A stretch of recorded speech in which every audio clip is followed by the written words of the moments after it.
Hello, everyone. I am Tesla, and I am sick, technically. Have been for, geez, probably going on a full week or more. Lots of stuff been going on with me. The long and short of it is I ended up getting COVID at some point. It's not a major strain or anything. It's minor symptoms, but still, I got it, and it's been really hitting me hard. So, yeah, that explains why I've been out of the loop. On top of that, I'm still a bit under the weather. Only a few symptoms left, but it's still there, so I'm still not in the mood to stream. Hmm. So, what I'm going to be doing here is just doing recordings for the moment and just post them on the YouTubes, as the young people call it. And that's what I'm going to be doing. I haven't done something like this in a while, though. Something that's meant to be just a recording series. I've done recordings of my streams on occasion that I've uploaded, but in terms of something that's just recording, I haven't done that in ages. But for now, I think it'd just be better off doing that. So I'm going to just be tackling something simple here for now. Load R2 will be put on the back burner for now. I hate to have to do that, but really I'm just not in the mood for it. And I don't know when I'm going to be completely over this anyway, so I'm just going to go ahead and go to one of my first major Super Nintendo experiences that wasn't a launch title. A long time ago, I went to a rental store with my parents, which was my mom and grandmother. They took me to a rental store. All our whole family was kind of ingrained into the video game culture of sorts, though I was the one who was the most active at this time.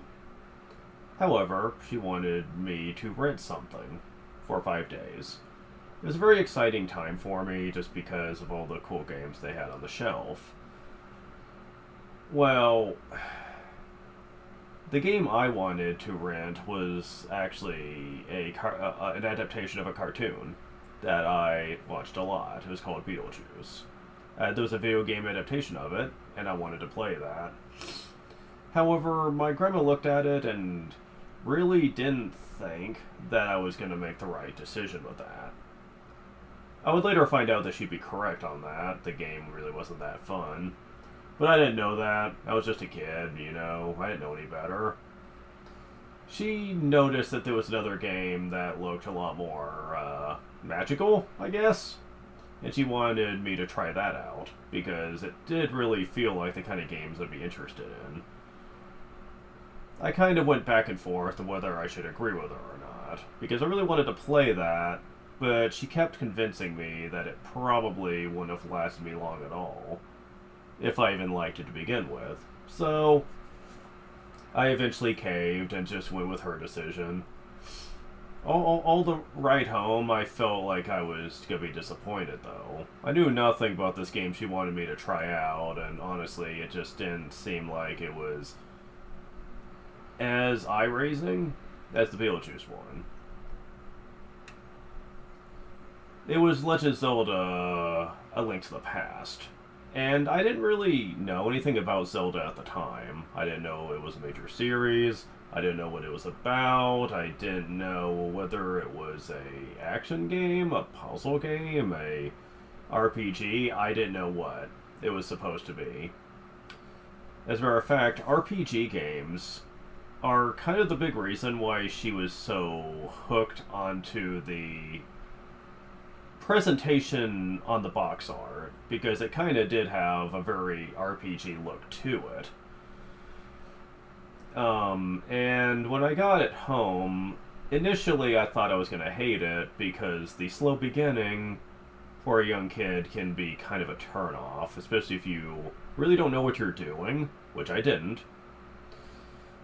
At first. It took me about 20 minutes watching my grandma play through it. And then she let me play some of it myself, and Yeah, you know, I'm just gonna go ahead and start it to kind of give you an idea on what my experience was like. And yes, I'm going to be playing a vanilla run. It's not going to be a randomized run or anything like that.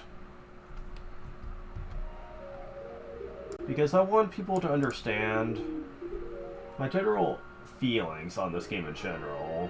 Because I do have a pretty significant history with this game.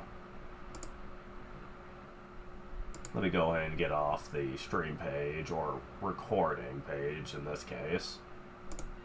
There we go. Now, when I was a kid, I didn't bother waiting at the title screen or anything. We both popped right in.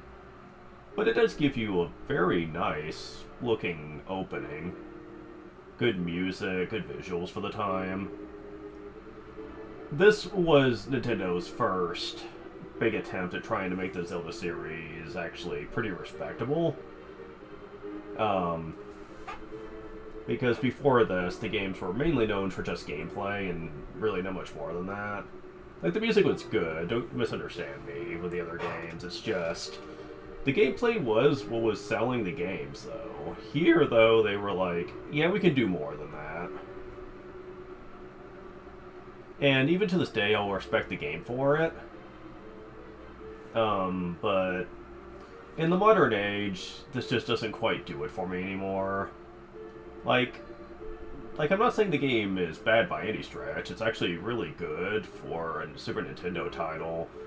But I will say I think people do overhype it a bit too much. Because there's a reason why I feel like the later Zelda games just did more with their mechanics than this game did.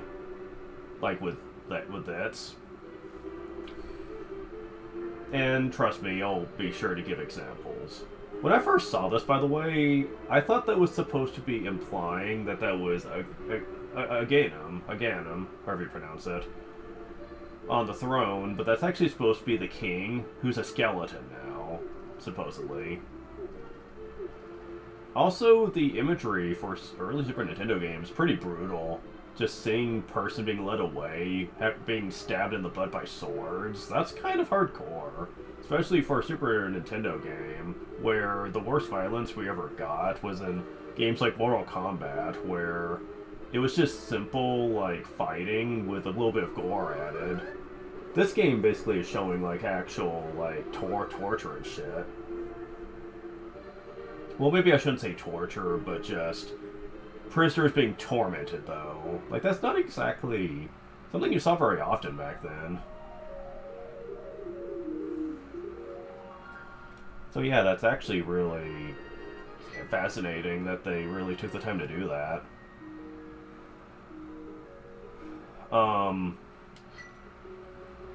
So I'm just gonna go very simplistic with the naming here. I'm just going with Link. Though if you really want a hilarious adventure, call Link I Say, because, like, everyone starts saying I say every time they speak Link's name, and it is downright hilarious.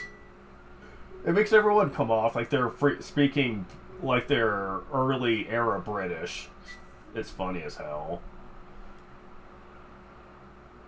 Okay, this is what I was talking about, though. When I first played the game, you have the "Help me, please help me, I'm a prisoner in the dungeon of the castle, my name is Zelda," and that's supposed to mean something to me. Wizard, again, I'm gonna call him. Wizard something to the other missing girls, and only I remain. Ganon has seized control of the castle and is now trying to open the seven wise men's seal in the dungeon of the castle. Please help me. Link, we've been out for a while. Back by morning. Don't leave the house. Also, try to ignore that message you clearly heard because it's not important. So, like, when I first played this game, okay, I gotta get used to the buttons. I might have to change the buttons too, depending. Got the lamp. You can light torches to see your way in darkness. I didn't know this when I first played the game, but you can ignore the lamp, and other chests will actually have the lamp in it. Which I always thought was kind of weird. I mean, it's not like it'd be hard to get back here to open it up to get the lamp. Why did they put it in the other chest? For convenience? I don't know. To me, that's kind of weird. Also, I don't recall what's actually in this chest. If you get the lamp elsewhere and then come back to check it. Like, do they just alternate the rewards that are in the chests? I don't get it. Anyways. Yeah, like, when I first played the game, this segment right here, I was stuck for quite some time just because I didn't know where I was supposed to be going. I was a kid, you know, I was just wandering aimlessly. Also, it's worth noting that, aside from RPGs, I wasn't familiar with games that had... Help me, I'm in the dungeon of the castle. I know there's a hidden path from outside the castle to the garden inside. Yeah, that tells me nothing, though. But yeah, it took me a while to actually figure out what I was supposed to be doing here. I wasn't familiar with actual action games like a Mario game, which is the closest that I had played that was like this. I didn't play Metroid growing up, and I didn't have the first two Zeldas either. So this was my first exposure to a game that had any real exploration to it, but more to the point. Well, okay, I guess you could say Dragon Warrior was my first. But that's not an action game. That's a turn-based game. And having an action game like this that was like this, it was very weird for me as a kid. Yes, I know. Jeez.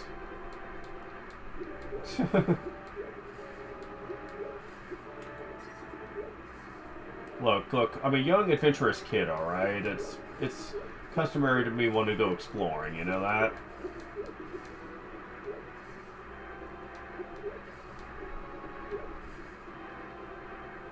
Now, in most randomized runs, this whole sequence is actually skipped.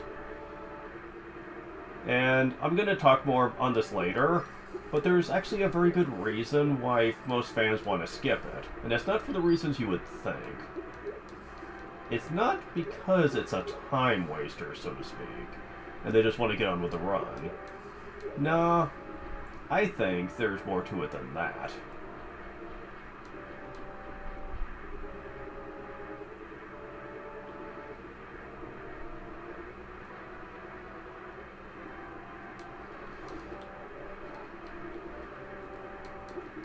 She's gonna drive me crazy. Okay, do you care that I'm doing gardening right now in the rain? Like, I'm just saying. Some kids just messing around with bushes. I don't really give a shit.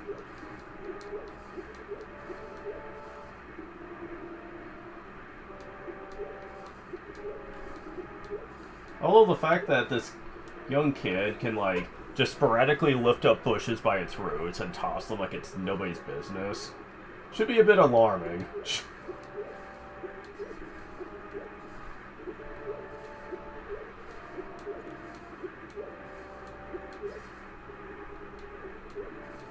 Yeah, for some reason when I was a kid, it didn't occur to me to find the different colored tiling around this one bush a little suspicious. So I actually didn't think to check it for a very long time. I think it took like 20 plus minutes. And there's only a few rooms you can explore, so that's pretty sad.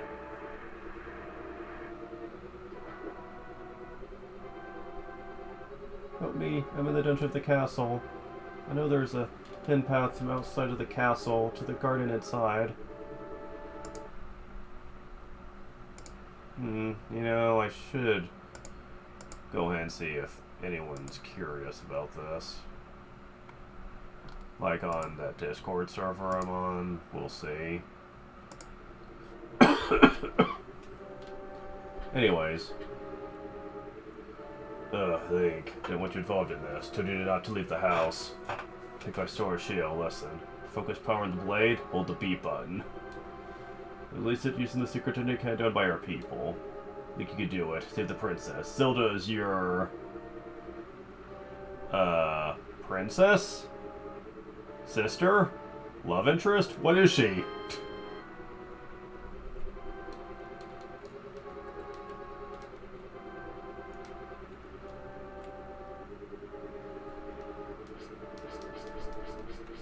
A lot of people hated the GBA port of this game, by the way, because he would do the Ocarina of Time Child Link noises when he would swing. I didn't really think it was that big of a problem, though. I mean, people had an issue with it in Link to the Past, but they didn't have an issue with him doing that often in Ocarina of Time. Like, why? What is the difference? 5 rupees. Now, when I first played this game, there's a lot I didn't really understand. But I did find it fascinating all the same. Because I quickly realized that this clearly wasn't going to be a turn-based game or anything of the sort. But I was collecting things. And I wasn't sure what they were for, either. Again, this was the first ever exposure I had to a game like this, so I was thinking, huh, interesting. And I would, like, suddenly do fire spurts like this, but they weren't doing anything. It took me a while to figure out what that was for.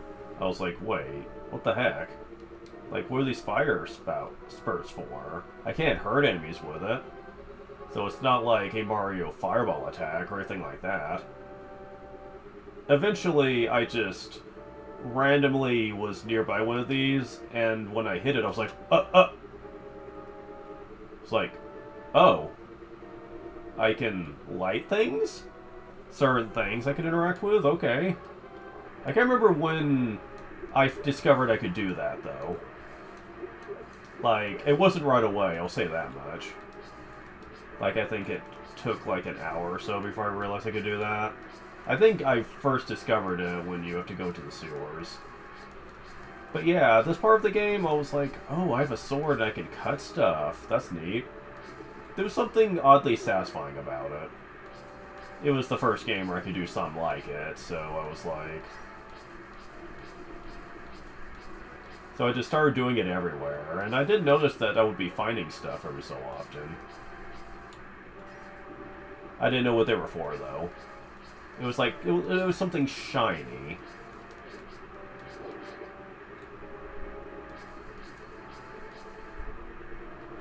So at first I was thinking, like, okay. Like, is it gonna... Like, am I getting stronger by collecting them? Is what I initially thought. Because the more I collected, the more a number would go up. And the closest game I had played where numbers going up would be a good thing is Dragon Warrior and Final Fantasy, which were the two closest examples I could think of. So I was thinking, okay, well...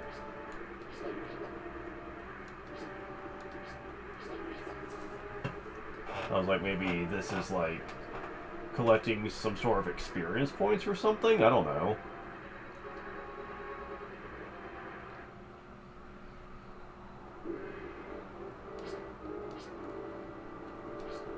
Now, when I came here, I actually died quite a few times.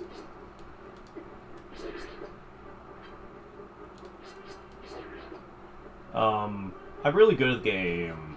At this stage of my life, when I first played, my timing was complete shot. I could not do anything, really. I didn't know where to go in here either. The first thing I tried to do was go up here. And I saw a door down here, and I was like, oh. Oh, I'm in a different part of it. And I was thinking, oh, what's this? Oh, ow. And so I was like, well, that's kind of interesting. And then I came down here. And I was thinking, the game took over, everyone began to act strangely. I suppose it's only a matter of time before I'm affected too.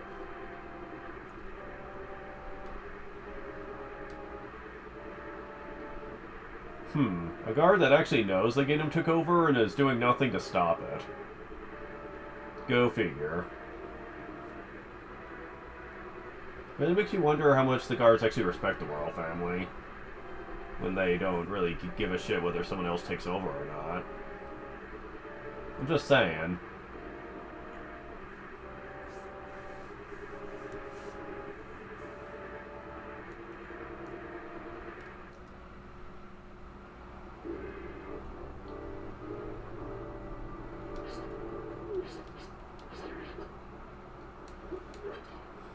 So, if I'm treating this like it's more of a Let's Play than a stream, then I should go back to what I used to do and make them into bite-sized videos. And boy, is that could be hard for me to get used to again. Because I got to get used to me just making really long videos of stuff. Which is what streams were. It fit my style a lot better, but with something like this, that doesn't really work too well. I know long plays are a thing, but those usually don't have commentary. Usually. They're usually just video playthroughs. Usually there's no one commentating on it in most cases. Okay, can you turn around, please? I don't want you to fall down into the pit of abyss here. Never mind, I guess you're gonna fall down there anyway. Yeah, around here, it's really hard to not, like... Nope. There we go. It's really hard not to kill enemies in these areas without them falling into the abyss. Maybe if you throw a pot at them. Because that will kill them in one shot. Which is something I also didn't know when I first played the game. Again, I was a kid. You know, what do you expect? It's gonna take a kid about the age of 8 or so some time to learn the ropes. Didn't mean I wasn't having fun, though. And it was around this time I realized my grandma was indeed correct, and we made the right decision. I was like, yeah, I couldn't imagine that other game having this kind of content in it. Boomerang, yay.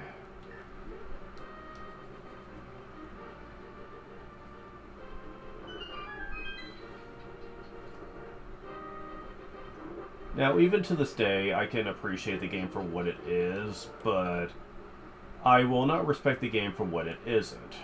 Unlike most fans. Because there are a lot of fans that respect the hell of this game, even in the modern age, claiming that it's a match for its contemporary still, and that people don't understand. And I'm like, no, I'm sorry, I don't agree with that. Okay, let me try to keep an eye on this.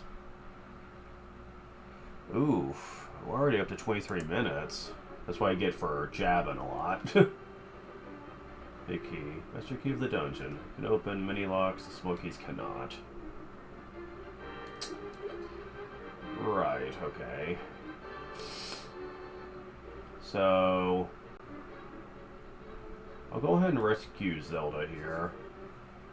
Thank you, Link. I had a feeling you were getting close. Link listen carefully. The wizard magically controlling those soldiers to the castle. Well, not all of them. Fear the worst of my father. The wizard's a human fiend with strong magical powers. Yeah, sorry to hear about your dad, but he's dead now. Do you understand?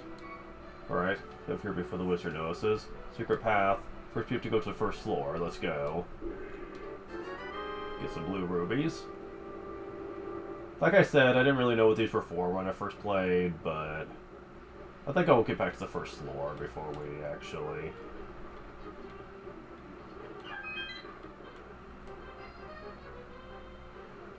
Also, the guards you kill stay dead for that first room, which I think is pretty nice of the game, to be honest. Now, when I first played, I was afraid for this Zelda character, because I thought they were gonna freaking try to slay her. Like if this was what would later be called an escort mission. So I was constantly nervous. But no, she can't actually be hurt. Watch. Yeah, see? She just goes right through them. That's a nice little detail. There's a secret passage to the throne room that leads to Sanctuary. Sure the old man there will help us.